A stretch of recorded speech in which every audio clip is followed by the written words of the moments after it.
મેં એમની પાસેથી 54 લાખ આશાપુરા ફાઇનાન્સવાળા પીટી જાડેજા પાસેથી 54,60,000 વ્યાજે લીધા હતા. 25 લાખ રૂપિયા એને મને આરટીજીએસ કરી દીધું હતું અને 29,60,000 રોકડા આપ્યા હતા.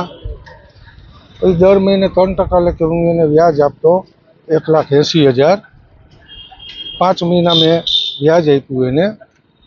પછી મને કે તું 1 તારીખે આપી દે પૈસા મને. મેં એની પાસે 22/3 લીધા હતા, એટલે મારે 22/5 પૂરું થતું હતું.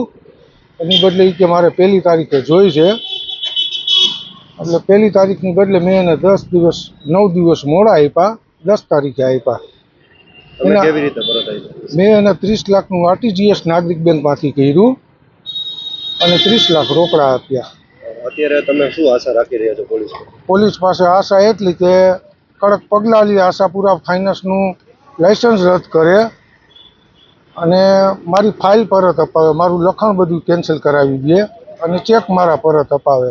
પીટી શું કહે છે, તમે ધમકી શું આપો? પીટી એમ કહે છે કે 10 લાખ 10% વ્યાજ લેખે 1 મહિનાનું વ્યાજ તારે વધારે દેવું પડે. 9 દિવસ મેં કીધા પછી મોડા આપ્યા ને એટલે 6 લાખ રૂપિયા વ્યાજ ને પેનલ્ટી લાગશે એ જુદી. એ 5 લાખ 10 લાખ જી લાગે એ પેનલ્ટી અલગથી. ધમકી શું આપો? રાજકોટમાં રહેવા નહીં દઉં અને હારાવાજ નહીં રહે.